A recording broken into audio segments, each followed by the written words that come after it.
We are in conversation with DIPAM and DPE Secretary, Mr. Arunish Chawla. His name needs no introduction, so has worn many important policy hats in the past, and he is here now with us in this conversation on government's disinvestment strategy. So thank you so much for giving time to CNBC TV 18. It's been a full circle. Thank you so much. Sir, first off, you started the financial year with a bank. Mazgaon Dock OFS, I think, was largely unexpected, especially in the current market environment. What can we expect from here on? There are many smart players in the market. You have to be slightly smarter than them. Expectation theory tells you unanticipated shocks have real effects. So we hit it right.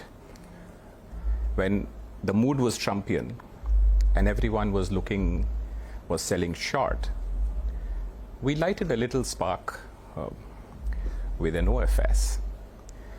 And it worked. Lo and behold, by the end of the day, the issue was oversubscribed 142%. Nothing succeeds like success. So, sir, going forward, would you be now working on a new pipeline, so to speak, despite the fact that we are in a very challenging environment, economic and financial? Yes. It's Honorable Prime Minister's vision that we should share public wealth with our citizens, with the Aam Aadmi, with the ordinary investors. And we genuinely want to make public enterprises a role model in the stock market.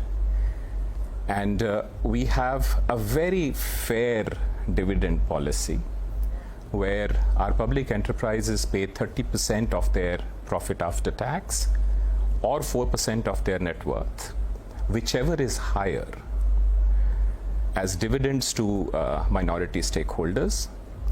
In the closing year, public enterprises have paid the highest ever dividends, 1.4 lakh crores in total, of which 74,000 crores came to the government alone.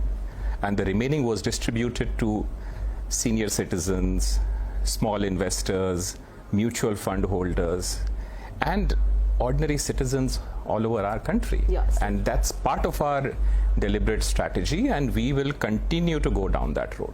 So any kind of a broad, though it's very early in the day, the fiscal has just started, but any kind of numbers that you would like to throw at us in terms of what could be the dividend data going forward in the current financial year? Will it be a repeat of the past fiscal, or maybe somewhere around that, or maybe slightly better? Even better. Like good players, we will dribble in the market, and off and on we'll turn around and take a strike at the goal. My suggestion to all small investors and mutual fund managers is that always put PSC stocks in your portfolio. They will give you consistent dividends in the long run, every year in a sustainable manner.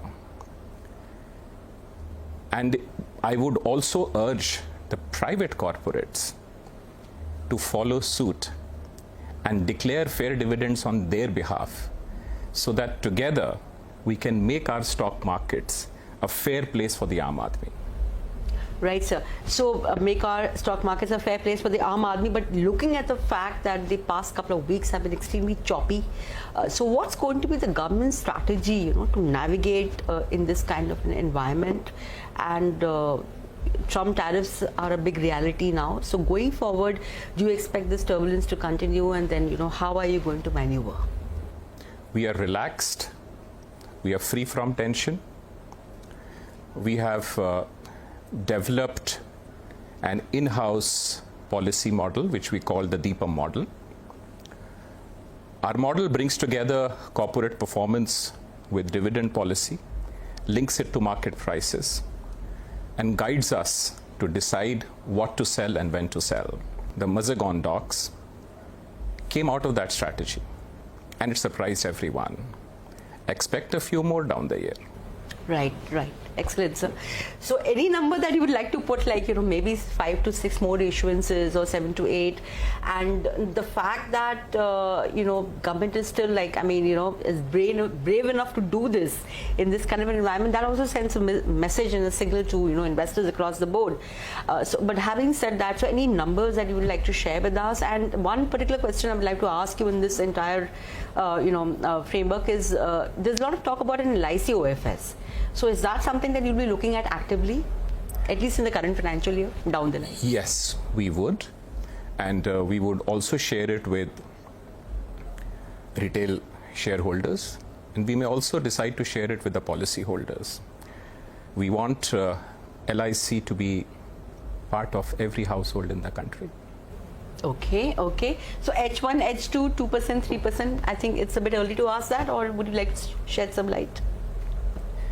You will see it in due course. We may adopt different strategies at different times of the year, depending on market conditions. Can you elaborate on that, sir, slightly? Just wait and watch. Okay, cool. So at least 7 to 8 issuances is what we can expect. Broadly, you are right. Right, sir. So also another interesting part is like 5 to 6 CPSEs, top CPSEs are given the best of dividends in FY25. So could that be a good indicator as to what to expect in terms of your OFS pipeline in the current financial year, or that would not be the right strategy? No, that broadly, I can tell you that we follow a composite strategy, and it's a composite value creation strategy, which means we look at corporate performance, dividends, capex, and calibrated disinvestment together as an integrated whole. And as part of that strategy, our target this year in the current financial year is higher, and we would broadly distribute it 2/3, 1/3. 2/3 to dividends and 1/3 to calibrated disinvestment as part of a composite strategy. Okay, fair enough, sir, fair enough. So going forward, you have also spoken about offloading government stake in public sector banks. Now, there are 4 to 5 of them, which everybody knows about. They have recently done, some of them recently done QIPs, which were largely subscribed by your PSC players. So under this, in this kind of an environment, how do you plan to go ahead with your OFS strategy and, for these particular entities? And can we expect something on this front in the current fiscal itself, or it may take some time? There's hardly any public float in these banks. We already issued an RFS 2 months ago, before the start of the current financial year. Very good merchant bankers, transaction advisors have applied. They are being empaneled, and once they are empaneled, we would start the process. So you would expect a few sparks and a few glimpses of hope in the current financial year. Okay, great, sir. Great. So going forward, we also have a big asset monetization number, around 10 lakh odd crore is a new target now. And separately, you also have the monetization of assets of MTNL and BSNL. Could you elaborate, sir? Out of this 10 lakh odd crore, for instance, has anything been decided as to what's going to be the first year target, or is something that will be done later down the line in consultation with NITI? And so give us an update on what is next in terms of the asset monetization of MTNL and BSNL. We have set up a national land monetization corporation. Our government has appointed a new CEO recently. Correct. And we just finished a very important board meeting for NLMC. There are various kinds of assets. Some have freeholds, some are conditional freeholds, some are acquired assets, some have conditional covenants on land use. All these assets have to be dealt with differently. We have developed a land monetization land monetization matrix, and we have recently issued an RFP. We are empaneling the best property consultants available in the country, and the BSNL, the MTNL, and even many other assets for units which have been closed down, plus other assets that may be referred to us by other departments and other authorities, we would do a third-party evaluation, a fair valuation for all of them. And this will speed up the asset monetization process. And the ambitious target for 5 years is 10 lakh crores. But the new strategy will catalyze and galvanize everyone to achieve this target. Okay. So you also mentioned, like, obviously your target for overall disinvestment and monetization is higher in the current financial year, 2/3, 1/3. So can we understand that broadly around 40,000 crores could be roughly your divestment aim ballpark for the current financial, remaining asset monetization around 10,000 crores ballpark? Well, I can only say you're smart and you're broadly right. We've already kicked the first ball. Correct. In the first week of April, and it's given us good results. So definitely we are aiming at that by the end of the financial year. Great, sir. Very good. So also, just coming back to the question on the choppy waters and the DIPAM model, could you elaborate slightly, because markets sometimes are down 1,400 points, the next day 900 points, then they're suddenly up 800 points. So it's good to hear that you'll be doing issuances and you started off very well opening of the financial year. But how exactly are you going to deal with the challenges? Okay. I must tell you that we sell assets, not obsessions.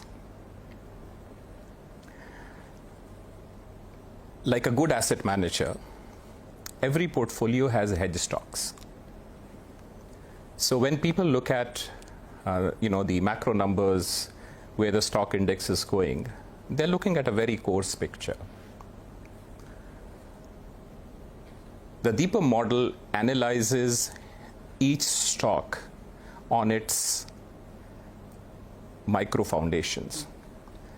And that is how we calibrate our strategy and decide what to do with which one at what time. And as I said, there are many smart players in the market. We are also there, and we will dribble.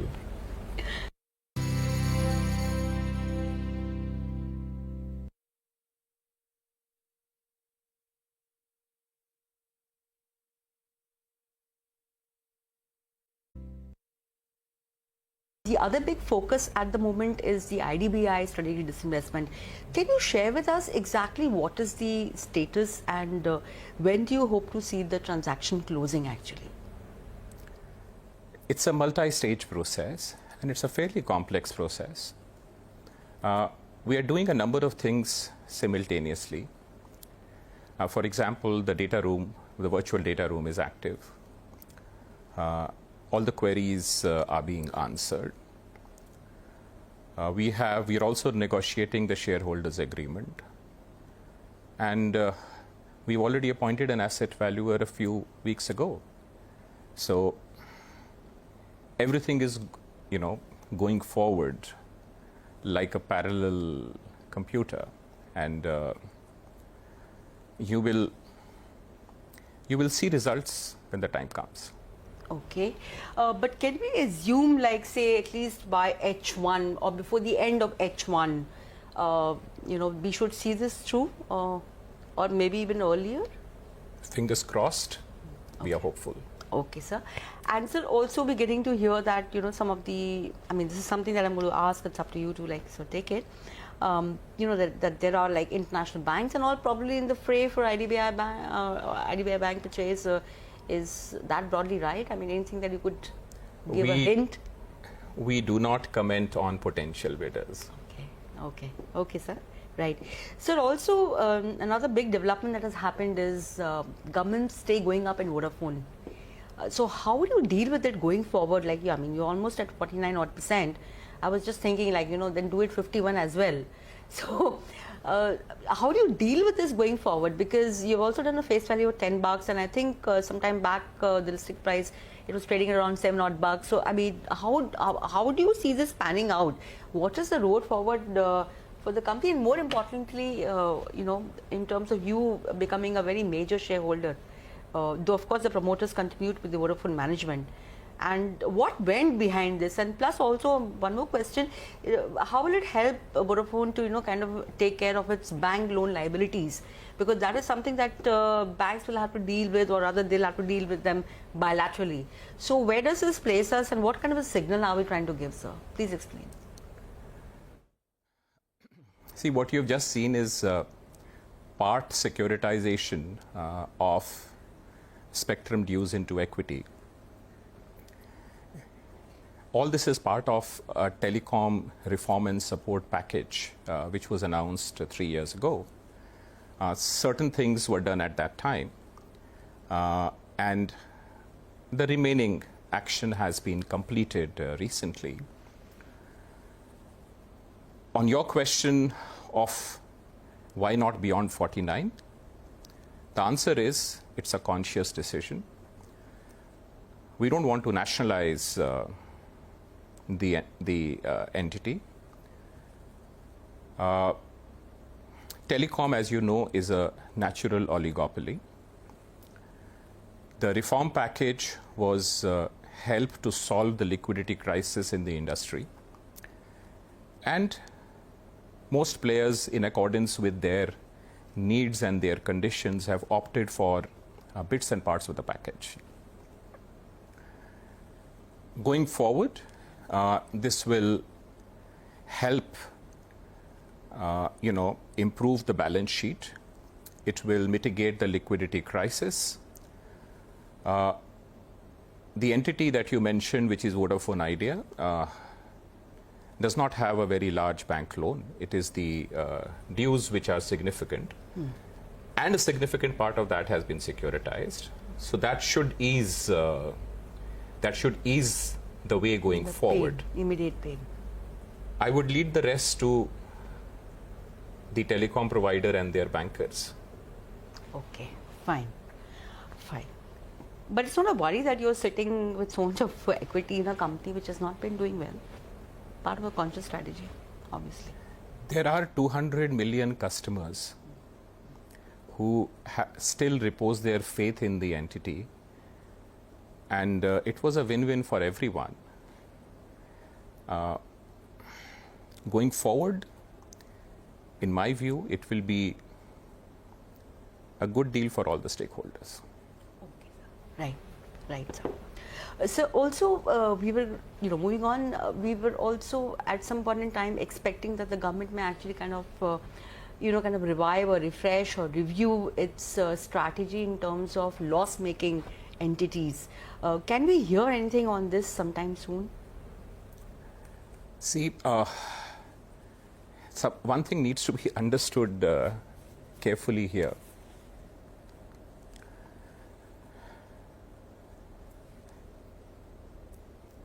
The policy of the government, the PSC policy of the government, is that there are certain strategic sectors which are in the nature of natural resources or public goods, where government presence is required, and there are other sectors which are purely commercial, where private sector, needs to play a greater part. We should not look at disinvestment as just direct privatization. In general equilibrium, which is how economies function, when we close government enterprises, we also create space for private enterprise and for private players to come and occupy a greater part of that space. So both are actually privatizations. One is direct, one is indirect. But in general equilibrium, they have the same effect. So if you look at it from that point of view, in the 3 years since the policy was announced, 38 enterprises which were not performing so well and were in a purely commercial space have been closed down, and 10 have been strategically disinvested. So put together, in a short span of 3 years, that's a huge achievement. So these 30 are not the ones that were there earlier also. These are new ones after the PSC policy announcement? Yes. So you like to share some names with us, sir? Well, in every sector, you may pick up one or two. In the pharma sector, you would see the IDPL, which has closed down. There are smaller units. In industrial sector, there are many units like scooters, pumps, compressors.